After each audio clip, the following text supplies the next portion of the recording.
Jake Martinez wiped the grease from his hands with an old rag as he finished checking the last supply truck. The Mars Colony 7 spaceport was quiet at this hour, with only the distant hum of the atmosphere processors breaking the silence. He had been working as a mechanic here for 8 years, fixing everything from mining equipment to transport ships. It was honest work, and Jake took pride in being able to repair anything that broke down. The sun was setting over the red horizon when Jake decided to take his hoverbike for a ride to the nearby canyon. He often went there to clear his head after long days at the port. The canyon was beautiful in its own harsh way, with deep red walls carved by ancient water flows that had dried up millions of years ago. As Jake rode along the canyon rim, something caught his eye. There was a strange glint of metal down in the valley, partially hidden behind a large rock formation. He stopped his bike and pulled out his binoculars. What he saw made his heart race. It was definitely a ship, but unlike any human vessel he had ever seen. The hull was smooth and curved, almost like it was grown rather than built. Parts of it seemed to shimmer with an odd blue light. Jake climbed down into the canyon, his boots sliding on the loose rocks. As he got closer, the ship looked even stranger. It was about the size of a small transport vessel, but its surface seemed to pulse gently, as if it were alive. There were no visible seams or welds anywhere on the hull. The metal, if it was metal, looked more like polished bone or shell. A section of the ship's side suddenly opened with a soft hissing sound. Jake jumped back, his hand moving to the tool belt around his waist. From inside the ship, a figure stumbled out and collapsed onto the rocky ground. Jake had never seen anything like it. The being was tall and thin, almost 7 feet in height. Its skin was a pale blue color and seemed to glow faintly in the dim light. It had 4 arms instead of 2, and its face was elegant but clearly not human. Long silver hair fell around its shoulders, and its large eyes were a deep purple color. The creature was badly injured. Jake could see burns on its arms and what looked like cuts across its chest. It was breathing heavily and appeared to be unconscious. Despite his fear, Jake's natural instinct to help kicked in. He had always been the type of person who could not walk away from someone in need. Jake knelt beside the alien and checked for signs of life. The creature's pulse was weak but steady, though it felt different from a human heartbeat. The skin was warm to the touch, and Jake could feel a strange tingling sensation when he made contact. He carefully lifted the being and carried it back toward the ship's opening. Inside the vessel, Jake was amazed by what he saw. The walls seemed to be alive, with patterns of light flowing along what looked like veins or circuits. There were no hard edges anywhere, and the air had a sweet, clean smell. In what appeared to be the main cabin, there were several seats that seemed to mold themselves to fit whoever sat in them. Jake placed the alien in one of the seats, and immediately the chair began to glow softly. Thin tendrils of light extended from the seat and touched the creature's injuries. Jake watched in wonder as the burns began to heal slowly before his eyes.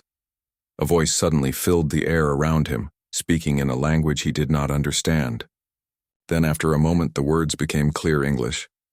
Translation matrix activated. "Thank you for your assistance, human." Jake looked around, startled. "Who said that? Where are you?" The alien's eyes opened slowly, focusing on Jake's face.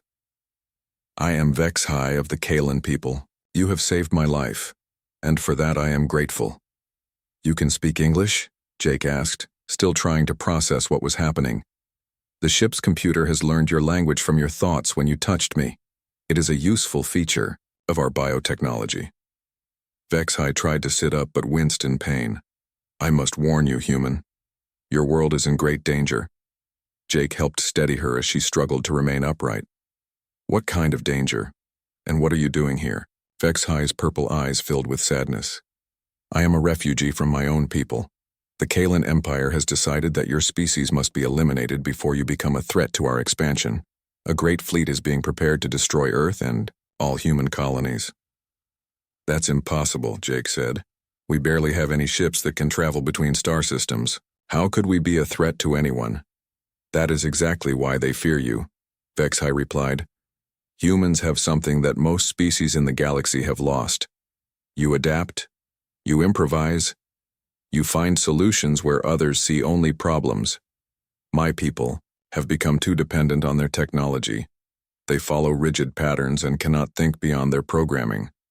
Jake looked around the ship's interior, noting the damage to several of the glowing panels. What happened to your ship? It was sabotaged by my own kind when they discovered I was planning to warn Earth. The quantum drive core has been severely damaged. Without it, I cannot reach your leaders in time to give them the information they need to prepare.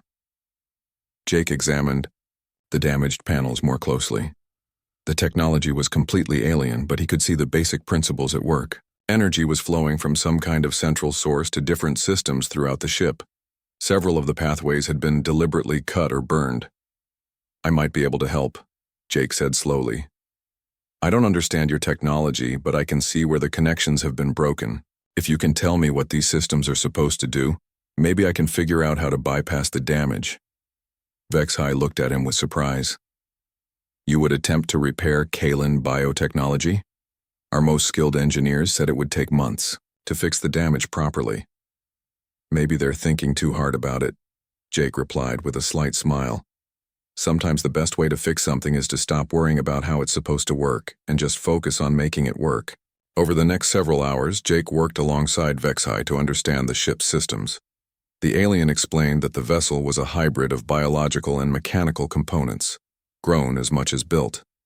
The quantum drive core was like a heart, pumping energy throughout the ship's living systems.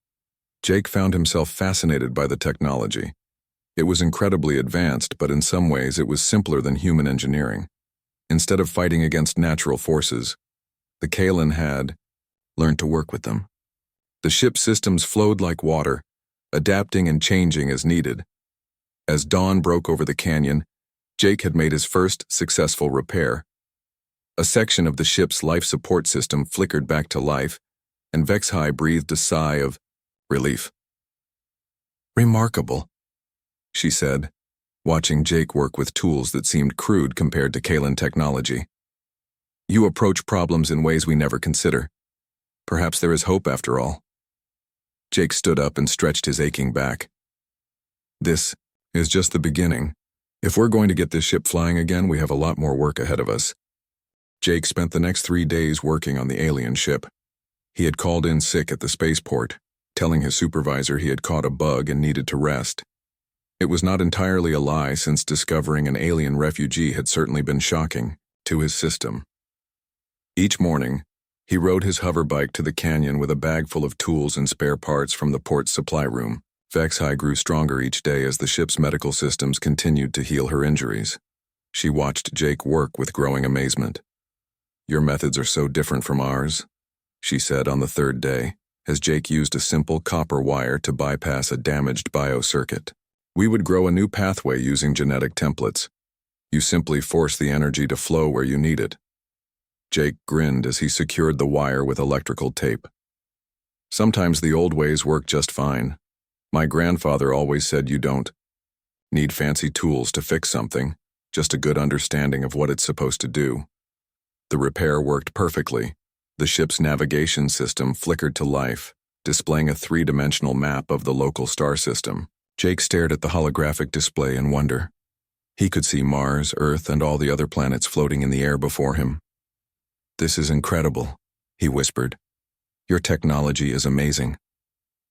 What is amazing is that your crude methods are making it work better, Vexhai replied. Look at the power readings. Jake examined the glowing panels around the navigation system. The energy flow was stronger and more stable than it had been before the repair. That's weird. Why would a simple wire bypass improve performance? Do not know, Vexhai admitted. Our engineers would be very interested in this development. On the 4th day, Jake brought Lisa Chen with him to the canyon. Lisa had worked with Jake at the spaceport for 2 years. She was a former military communications specialist who had moved to Mars to start a new life after her service ended. Jake trusted her completely, and he needed her help to understand the ship's data systems. Lisa's first reaction upon seeing Vexhai was to reach for the sidearm she still carried from her military days. But Jake quickly explained the situation, and Lisa's natural curiosity overcame her initial fear. "So you're telling me that there's an alien invasion fleet heading for Earth?" Lisa asked as she examined the ship's communication array. "Yes," HFY replied. "My people believe humans are too primitive to pose a real threat, but they also see your rapid expansion as a potential problem. Their solution is to eliminate humanity before you develop more advanced technology." Lisa shook her head in disbelief. "And you came here to warn us?" "I belong to a resistance movement within Kalan society. We believe the Empire's aggressive expansion must be stopped. When we learned of the plan to attack Earth, I volunteered to make contact with your leaders." Jake looked up from the quantum drive core he was working on. "Can we get a message to Earth from here?" "Not with current damage levels," HFY explained. "The communication system requires more power than the drive core can currently provide." Lisa examined the alien communication equipment with professional interest. She had worked with advanced human communication systems during her military service, and she could see similarities in the basic principles. "Jake, what if we connect this to the port's main power grid?" she suggested. "If we can boost the power supply, maybe we can get enough energy to send a message." Jake considered the idea. "That would mean bringing the ship closer to the port. Too many people would see." "Not necessarily," Lisa said. "There's an old maintenance tunnel that runs from the port to the mining station. It's been abandoned for years, but the power conduits are still active. We could run a cable through the tunnel." Over the next 2 days, Jake and Lisa worked to establish a power connection between the ship and the spaceport's electrical grid. It was challenging work, requiring them to adapt human electrical systems to alien biotechnology. Jake found that the key was not to fight the differences between the technologies, but to find ways to make them complement each other. The breakthrough came when Jake realized that the alien ship's biocircuits responded well to the irregular power fluctuations in human electrical systems. Most human technology was designed to filter out these fluctuations, but the alien systems seemed to thrive on them. "It's like the ship is feeding off the chaos in our power grid," Jake explained to HFY as he connected the final cable. "Your technology is too perfect, too controlled. It works better when there's a little randomness in the mix." When they finally activated the enhanced communication system, the results exceeded all expectations. Not only could the ship now communicate with Earth, but its range had increased dramatically. The hybrid human-alien system was more powerful than either technology could achieve alone. "This is impossible," HFY said, as she stared at the readings. "The communication array is operating at 300% of its designed capacity. Sometimes impossible is just another word for no one has tried it yet," Jake replied. Lisa worked with HFY to compose a message to Earth's defense forces. The message contained detailed information about the Kalan invasion fleet, including ship designs, weapon capabilities, and tactical preferences. More importantly, it included HFY's analysis of Kalan weaknesses and how human unpredictability might be used against them. As they prepared to send the message, warning alarms began sounding throughout the ship. The holographic display showed several fast-moving objects entering the outer edge of the solar system. "Hunter ships," HFY said grimly. "They have found my quantum signature. We have perhaps 6 hours before they reach Mars." "Can this ship outrun them?" Jake asked. HFY shook her head. "Not in its current condition. The quantum drive is still badly damaged." Jake looked at the drive core he had been working on for days. His repairs had restored basic functionality, but the system was still operating at only 60% capacity. The Hunter ships would be faster and more maneuverable. "What if we try something crazy?" Jake said slowly. "What if we don't just repair the drive, but modify it?" "Modify it how?" HFY asked. Jake pointed to the hybrid communication system they had just created. "Look how much better your technology works when we combine it with our methods." "What? If we applied the same principle to the drive core?" Lisa caught on immediately. "You want to integrate human technology directly into the alien drive system.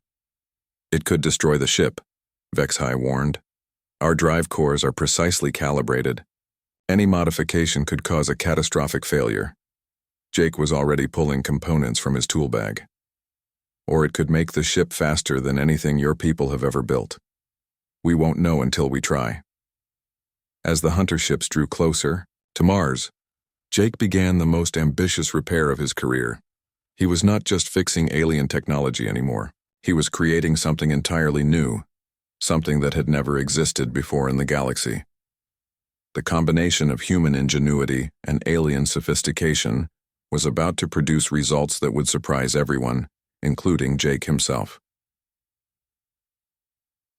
The quantum drive core pulsed with new energy as Jake connected the last human component to the alien system. The ship trembled slightly, and then the readings on all the displays jumped to levels that Vexhai had never seen before. "By the stars," she whispered. "What have you done?" The ship's quantum drive hummed with power unlike anything Vexhai had ever experienced. The readings on her instruments showed impossible numbers. The drive core was now operating at 400% of its original capacity, and the energy was clean and stable. "Jake, we need to leave now," Lisa said, watching the tracking display. "Those hunter ships will be here in 2 hours." Jake quickly gathered his tools while Vexhai prepared the ship for departure. The biomechanical systems responded instantly to her commands, much faster than before. The ship lifted off from the canyon floor without any of the usual vibration or noise. It moved like a living thing, smooth and silent. "The flight characteristics have completely changed," Vexhai said with amazement. "The ship feels alive in ways it never did before." As they rose above the Martian surface, Jake got his first real view of space from inside an alien vessel. The stars looked different through the ship's organic viewing ports, sharper and more vibrant. Earth was a blue dot in the distance, beautiful and fragile. There, Vexhai pointed to several bright spots moving against the starfield. "The hunter ships. They are faster than I expected." The pursuing vessels were sleek and deadly looking, built for speed and combat. Each one was larger than Vexhai's ship and heavily armed. Jake counted at least 6 of them spreading out in a search pattern. "Can they detect us?" Jake asked. "Yes, but something is wrong with their readings," Vexhai replied, studying her instruments. "They seem confused about our location. The quantum signature is not what they expected." Jake realized what was happening. The human modifications must be scrambling your ship's signature. They're looking for a normal Kalan vessel, but this isn't normal anymore. The first hunter ship passed within a few thousand kilometers of their position, but continued on without detecting them. Jake watched it go by, noting its design. It was built for function over form, with weapon ports and sensor arrays covering its hull. "We should head for Earth," Lisa suggested. "Warn the defense forces about what's coming." "No," Vexhai said firmly. "If we go to Earth, we will lead them straight to your home world. We must lose them first." Jake had an idea. "What if we don't? Run from them? What if we show them what this ship can do now?" "That is very dangerous," Vexhai warned. "These are military vessels with experienced crews." "But they don't know what they're dealing with," Jake replied. "You said yourself that Kalan thinking is rigid and predictable. Let's show them something unpredictable." Jake took the co-pilot seat and began studying the ship's controls. The interface was intuitive, responding to his thoughts almost as much as his touch. Within minutes, he had a basic understanding of how to operate the vessel. "Vexhai, can you make the ship look like it's damaged and drifting?" "Yes, but why would we want to appear helpless?" "Trust me," Jake said with a grin. "Sometimes, the best way to win a fight is to make the other guy think he's already won." Vexhai adjusted the ship's systems to simulate severe damage. The quantum drive output dropped to minimal levels, and several systems went offline. To any observer, they would appear to be a crippled vessel, barely staying in space. The nearest hunter ship immediately changed course toward them. Within minutes, it was close enough for Jake to see details of its construction. The hunter ship moved with the confidence of a predator approaching wounded prey. "Now," Jake said quietly. Vexhai brought all systems back online at once. The quantum drive surged to full power, and the ship accelerated faster than any Kalan vessel should have been able to move. They shot past the surprised hunter ship before its crew could react, but Jake was not finished. Instead of fleeing, He brought their ship around in a tight loop that no normal Kalan vessel could have performed. The hybrid human-alien systems allowed for maneuvers that defied Kalan understanding of physics. Impossible, came a transmission from the hunter ship. No Kalan vessel can move like that. Jake grinned and executed another impossible turn, bringing them directly behind the hunter ship. For a moment, the predator had become the prey. The other hunter ships converged on their position, but Jake was ready for them. He led them on a chase through the asteroid belt between Mars and Jupiter, using the ship's enhanced maneuverability to weave between rocks that the larger hunter ships could not safely navigate. "How are you doing this?" Vexhai asked as Jake guided them through a gap barely wider than their ship. "I'm not thinking like a pilot," Jake replied. "I'm thinking like a mechanic. I know how machines work, how they stress and bend. Your ship isn't just a machine anymore, it's something new." Lisa monitored the communication channels, listening to the increasingly frustrated hunter ship crews. They're calling for reinforcements, and they're reporting back to their command that they've encountered an unknown technology. "Good," Jake said. "Let them report it. The more confused they are, the better." After 2 hours of impossible maneuvers and near misses, Jake finally decided they had made their point. He guided the ship toward the outer edge of the solar system, accelerating to speeds that left the hunter ships far behind. "We're faster than them," Vexhai said with disbelief. "Much faster. They cannot catch us now." When they were safely beyond the reach of the hunter ships, Jake sent a coded transmission to Earth's defense headquarters. Lisa had used her military contacts to establish secure communication protocols, and the message reached the right people within hours. Captain Roy Harper of the Earth Defense Force was skeptical when he first received the report. Alien refugees, modified technology, and invasion fleets sounded like science fiction. But the technical data that accompanied the message was too detailed and complex to be fake. Harper agreed to meet with them at a neutral location, a mining station in the asteroid belt. When he arrived with a small escort of human ships, he got his first look at the modified alien vessel. "That doesn't look like any ship design I've ever seen," Harper said over the communication link. "That's because it's not just alien technology anymore," Jake replied. "It's something completely new." During the meeting, Vexhai shared everything she knew about the coming invasion. The Kalan Empire had assembled a fleet of over 200 ships, each one capable of destroying entire cities. They planned to attack Earth and all human colonies simultaneously, leaving no survivors. "How long do we have?" Harper asked. 5 months, perhaps 6, Vexhai replied. "The fleet is still gathering ships from across the Empire." Harper studied the data they provided, paying special attention to the Kalan ship designs and weapon specifications. "We don't have anything that can stand against this kind of firepower." "Maybe not yet," Jake said. "But if we can do to human ships what we did to this one, we might have a chance." Lisa pulled up the performance data from their escape from the hunter ships. "Captain, this ship outran and outmaneuvered 6 military vessels designed specifically for hunting down refugees. And it did it because Jake combined human engineering with alien technology in ways that neither species had ever considered." Harper was quiet for a long moment, studying the impossible flight data. Finally, he looked up at Jake. "Son, how fast can you teach other people to do what you did?" Jake thought about all the mechanics and engineers he knew throughout human space. People who worked with their hands, who understood how things really worked, who were not afraid to try new approaches to old problems. "Give me access to captured alien technology and the best mechanics in human space," Jake said. "We'll build something the Kalan Empire has never seen before." Jake found himself standing in the largest hangar on Earth's Luna base, surrounded by the best mechanics and engineers from across human space. Word had spread quickly through the colonies about the alien threat, and volunteers had come from Mars, the asteroid belt, and even the outer planet mining stations. The hangar contained 12 captured Kalan vessels that had been taken from various border skirmishes over the past year. Most were small scout ships or damaged fighters, but they would serve as test platforms for Jake's hybrid technology concepts. "Remember," Jake addressed the crowd of mechanics, "we're not trying to understand their technology completely. We're trying to make it work with ours. Don't be afraid to try something that seems crazy. The crazier it seems, the more likely it is to work. Lisa had become the coordinator for the project, organizing teams and managing the flow of information between different work groups. Her military background proved invaluable in keeping the chaotic process focused and productive. HFY worked with each team, explaining the basic principles of Kalan biotechnology. She was amazed by how quickly human mechanics grasped concepts that took Kalan engineers years to master.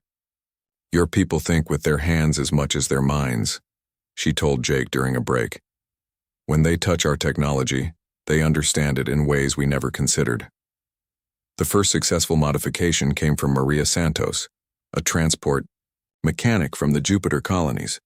She had connected a human fusion reactor directly to a Kalan biocircuit, creating a power system that was more efficient than either technology alone. "The biocircuits don't just conduct energy," Maria explained to the gathered team. "They actually improve it, clean it up, make it stronger. It's like they're feeding on the impurities in our power systems." Within 2 weeks, every team had achieved at least one breakthrough. Human propulsion systems combined with Kalan gravity manipulation created ships that could accelerate faster than anything previously thought possible. Human weapon systems integrated with Kalan targeting biocomputers became incredibly accurate while consuming less power. But the real breakthrough came when Jake realized they could apply the same principles to human ships without completely rebuilding them. "We don't need to replace our technology," he announced during a team meeting. "We need to enhance it." Jake demonstrated by installing Kalan biocircuits into a standard human fighter craft. The biocircuits integrated with the ship's existing systems, improving performance across the board. The fighter's speed increased by 200%. Its weapons became more accurate and its defensive systems stronger. Captain Harper watched the test flights with growing excitement. "How many ships can we modify before the invasion fleet arrives?" "All of them," Jake replied confidently. "Once we perfect the process, it only takes a few hours per ship." News of the hybrid technology spread throughout human space. Mechanics and engineers who had never worked together before began sharing techniques and ideas. The project became a symbol of human cooperation in the face of an impossible threat. Meanwhile, HFY had been in contact with resistance cells throughout Kalan space. The news that humans had successfully modified Kalan technology spread like wildfire among the oppressed species of the galaxy. "Other races are beginning to rebel," HFY reported to Jake and Lisa. "The Zephyrians have destroyed 3 Kalan outposts. The Crystalline Collective has cut off trade with the Empire. Your success has given them hope." The invasion fleet arrived exactly 5 months after HFY's first warning. 200 massive Kalan warships dropped out of hyperspace at the edge of the solar system, their weapons charged and ready for battle. Admiral Kethvar, commander of the invasion fleet, was confident of victory. Intelligence reports indicated that humans possessed only primitive technology and small numbers of ships. The battle should be over within hours. "Begin the advance," he ordered. "Target Earth first, then move on to the colonies." What the Kalan fleet encountered was not what they expected. Human ships appeared from all directions, moving with impossible speed and agility. Their weapons hit targets with precision that defied Kalan understanding of human technology. Jake was aboard the lead human ship, a modified cruiser that had been enhanced with Kalan biosystems. Beside him, Captain Harper commanded the human fleet with tactics that no Kalan admiral had ever faced. "They're trying to surround us," Harper observed, watching the Kalan formation. "Then let's not be where they expect us to be," Jake replied. The human ships scattered in all directions, their enhanced engines allowing them to change course faster than the Kalan computers could track. What should have been an organized battle became chaos as human ships appeared and disappeared unpredictably. The Kalan ships were designed for formal fleet battles, with rigid formations and predictable tactics. They were not prepared for human ships that attacked from impossible angles, repaired themselves during battle, and executed maneuvers that seemed to violate the laws of physics. "This is impossible," Admiral Kethvar muttered as he watched his tactical displays. "Human ships cannot move like this." "Admiral," his tactical officer reported, We're detecting Kalan biosignatures from the human vessels. They've somehow integrated our technology with theirs. For the first time in his career, Admiral Kethavar felt fear. The Empire had faced many enemies, but never one that could turn Kalan technology against them.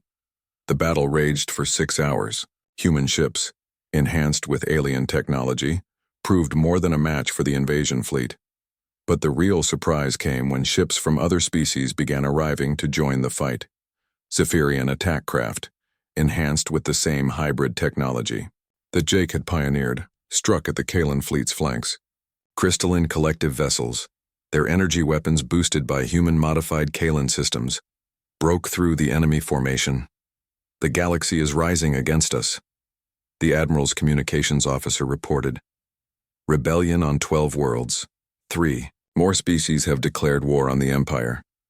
Jake watched from his command station as the tide of battle turned. The Kalan fleet, designed to crush primitive human resistance, found itself facing an alliance of species united by hybrid technology that made their combined forces stronger than the sum of their parts. Admiral Kethavar is requesting terms for surrender, Captain Harper announced. Jake could hardly believe it. The mighty Kalan Empire, which had conquered dozens of worlds, was surrendering to a mechanic from Mars and an alliance of species they had considered inferior. The war was far from over, but the first battle had been won. More importantly, the galaxy had learned that cooperation and creative thinking could overcome even the most advanced technology. 6 months later, Jake stood in his new office on Luna Base. The sign on the door read, Director of Hybrid Technologies, Galactic Liberation Alliance. It was a far cry from his old job fixing transport ships on Mars. Bexhai entered carrying a data pad. The latest reports from the Liberation Zones, she said. 15 more worlds have been freed from Kalan control. Lisa looked up from her communication console. And I just received word from the Outer Rim. 3 more species want to join the Alliance. Jake smiled as he looked out the window at the busy shipyard below. Human and alien mechanics worked side by side, creating vessels that neither species could have built alone. The simple act of fixing a broken ship had grown into something that was changing the entire galaxy. You know what the best part is? Jake said to his friends. We're just getting started.